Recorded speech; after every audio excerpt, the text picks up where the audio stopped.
August, third year on the same beds. Tomatoes stopped setting fruit in the first week of the month. Beans coming in thin. I had tilled every spring, fertilized on schedule, watered twice a week, and the garden was producing less than it had in year one. Samuel walked through those beds that fall and named 6 things I had been getting wrong since I started. Soil is not dirt. It is a living system. A single teaspoon of healthy garden soil holds more living organisms than there are people on Earth. Bacteria, fungi, protozoa, earthworms. Each one performing a specific function that moves nutrients from the soil into the plant. When that community is intact, the garden feeds itself. When it is broken, the gardener compensates with purchased inputs. Every practice in this system either protects that community or feeds it. None of them is complicated. What makes them uncommon is that applying them requires stopping several things most American gardeners do every year without questioning. Most American gardens get redesigned every spring. New layout, tilled under, started fresh. Every spring is year one for the soil. The Amish establish permanent beds, 3 to 4 feet wide, narrow enough to reach the center from either side without stepping in, and work the same beds in the same locations season after season for decades. The pathways exist specifically so the beds are never stepped in. Soil compaction is one of the primary reasons vegetables underperform. When soil gets compressed by foot traffic, by machinery, or by rain on bare ground, the air channel's roots need to penetrate collapse. Water pools on the surface instead of soaking in. Roots hit resistance and stop growing deeper. The plant cannot reach what it needs, even when the nutrients are present in the soil. A permanent bed that never gets walked on maintains its structure year-round. Earthworm channels stay open. The biological community builds continuously instead of getting reset each spring. Samuel has beds he has worked for over 30 years. One afternoon, he pressed his hand 6 inches into the soil with no resistance. I'd never felt soil like that coming out of a tilled spring. That quality is not something a machine produces. It is something time and consistent management build, compounding from one season to the next. By year 3, a permanent no-till bed is measurably more productive than a tilled bed on the same ground. By year 10, the difference is not subtle. Establish permanent beds this season. Mark the pathways. Never step inside the beds again. Permanent beds protect the biological structure. The next practice is what builds fertility inside that structure, without purchasing a thing. Most gardeners run an open fertility cycle without recognizing it. They grow plants that pull nutrients from the soil, they harvest those plants and remove them from the property. Then they purchase compost or fertilizer to replace what they just hauled away. The soil holds steady at whatever level purchased inputs can maintain. It never builds. The Amish run a closed fertility cycle. Nothing leaves the bed that grew in the bed. Chop and drop. When a crop finishes producing, it gets cut at the base and laid on the soil surface where it grew. The nutrients it drew from the soil return to the soil. The biology feeds on the decomposing material. Every tomato plant pulled in September, every bean vine after last harvest, every squash leaf pruned in August. Cut and drop, not pull and haul. Kitchen scraps, animal manure, plant residue, and wood ash go into a managed compost pile and return as finished compost. The microbial diversity in a well-managed pile containing both plant matter and animal waste cannot be replicated by any bagged product. Once or twice a year, 1 to 2 inches of finished compost goes directly on the soil surface, not tilled in, left on top. Rain carries dissolved nutrients into the soil profile. Earthworms pull organic particles into their burrows. Fungal networks grow up into the compost layer and carry nutrients to plant roots. This is how a forest floor works. Nobody tills the woods, and forest soil is among the most biologically active ground on the planet.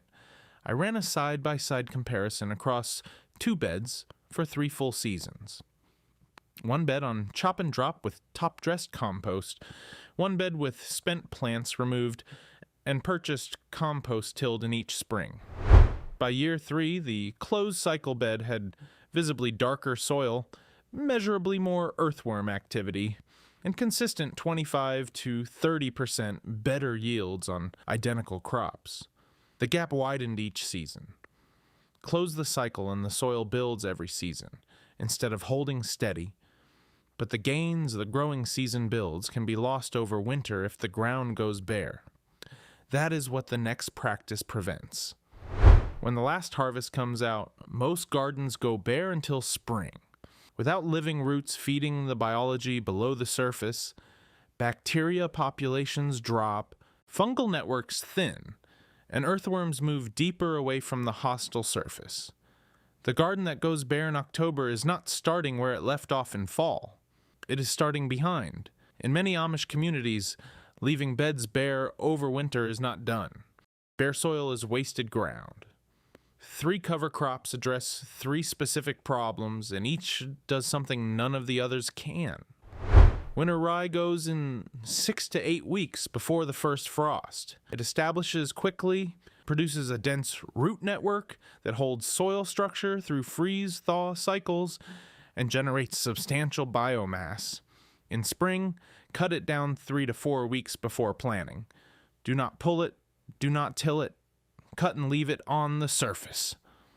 The roots decompose in place, leaving organic matter and open channels through the soil profile. Hairy vetch planted alongside the rye fixes nitrogen through the cold months. Its roots host bacteria that pull nitrogen from the air and convert it to plant-available form. Cut it down in spring, and that nitrogen enters the soil at 0 cost, produced by the bed itself from the atmosphere.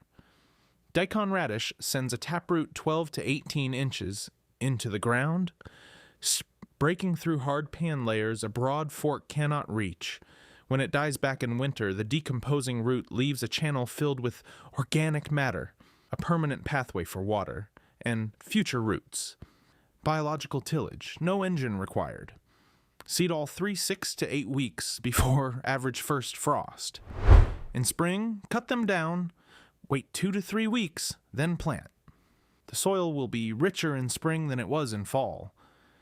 That is the opposite of what most American gardens experience, and it results from one decision made in September.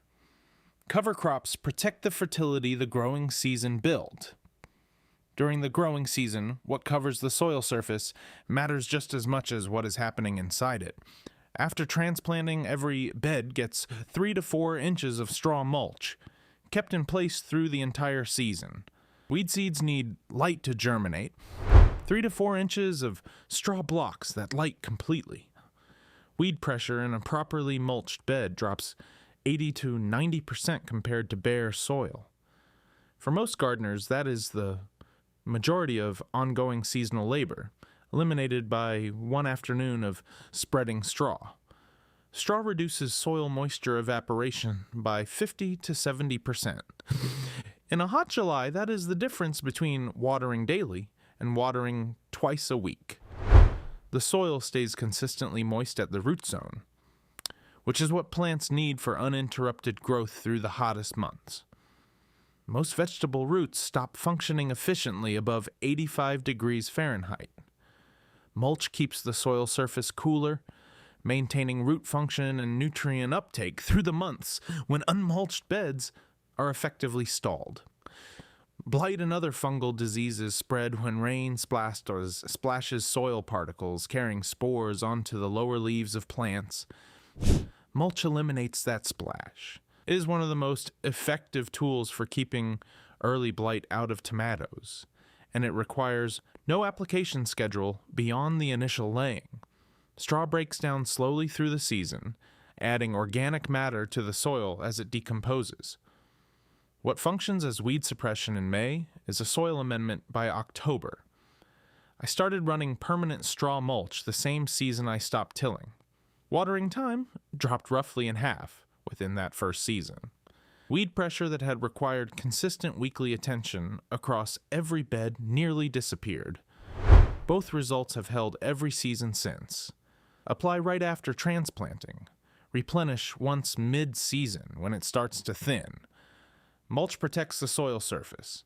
The next practice determines which plants share that surface, and getting that right cuts pest pressure to a fraction of what most gardeners accept as normal. A single crop in a long row sends a scent signal that every pest adapted to that plant can follow directly to it. Cabbage moths find cabbage by smell. Carrot flies find carrots by smell. Aphids locate host plants by smell.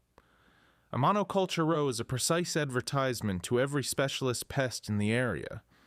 The Amish addressed this through 300 years of kitchen gardening on American soil, not from a textbook, but from watching what happened when specific plants grew together versus apart. Tomatoes with basil and borage.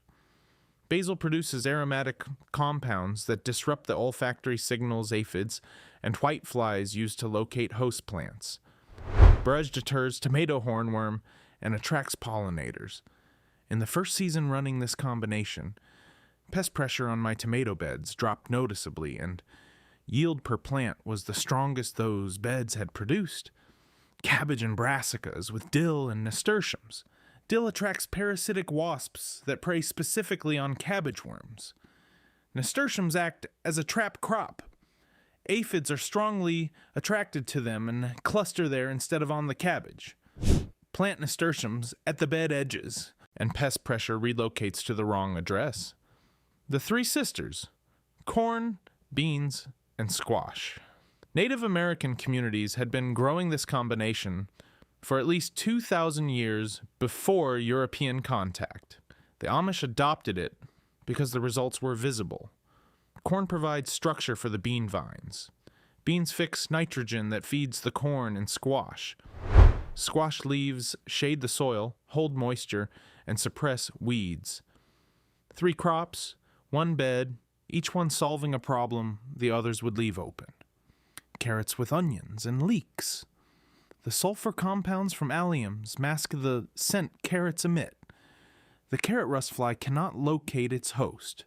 No spray, no intervention, no application schedule. Stop planting in a monoculture rows. Pest pressure drops. Yields rise. The garden manages itself in ways isolated single crop rows never can. Companion planting only performs as well as the soil biology underneath it. The final practice is what gives new beds, struggling beds, and beds recovering from years of tillage the basilogical foundation they need to support everything else in this system. Early spring, Samuel was preparing a new bed. Sheet mulch the previous fall. It had spent the winter under cardboard, compost, and straw. The surface was dark and loose. Before planting anything, he walked to the oldest bed in his garden, worked by his family for over 40 years, and dug 3 large shovelfuls of soil, carried them to the new bed, worked them into the top few inches. I asked what he was doing. He said his father taught him, you take soil from where things grow best and give it to where things need to grow. The ground teaches itself. That is not just tradition. It is documented biology. What he transferred was a thriving community of soil microorganisms from a mature, productive ecosystem into a new bed. Mycorrhizal fungal networks that take years to establish in undeveloped ground, transferred and functional from the first week. Nitrogen-fixing bacteria, locally adapted strains selected by that specific soil chemistry, that specific climate, those specific crops over 40 years. Not generic organisms from a bag, but a community the garden itself optimized over decades. A plant growing in biologically active soil with intact mycorrhizal networks accesses a soil volume 10 to 100 times larger than its physical root system. The nutrients are there. The water is there. Without the biological infrastructure to reach them, the plant cannot use them. That is why the vegetables are larger. Not more fertilizer, more delivery. Find the bed with the darkest soil, the most earthworms, the strongest yields year after year. In early spring before planting, take 3 to 4 large shovelfuls from that bed and work them into any bed that is new, recovering from tillage, or has been treated with chemical inputs. Do it once. Maintain the bed with compost, cover crops, and chop and drop. Within 2 seasons, that bed develops its own biological identity. The title says, without any work. That deserves to be addressed directly, because this audience has been around long enough to recognize when something is overstated. Establishing permanent beds, building the compost system, seeding cover crops, laying mulch, learning which plants grow well together. That labor is not trivial, and most of it happens in the first 1 to 2 seasons of running the system. Once it is running, ongoing maintenance drops to near zero. The weeds do not come because the mulch blocks them. The fertility does not crash because the close cycle maintains it.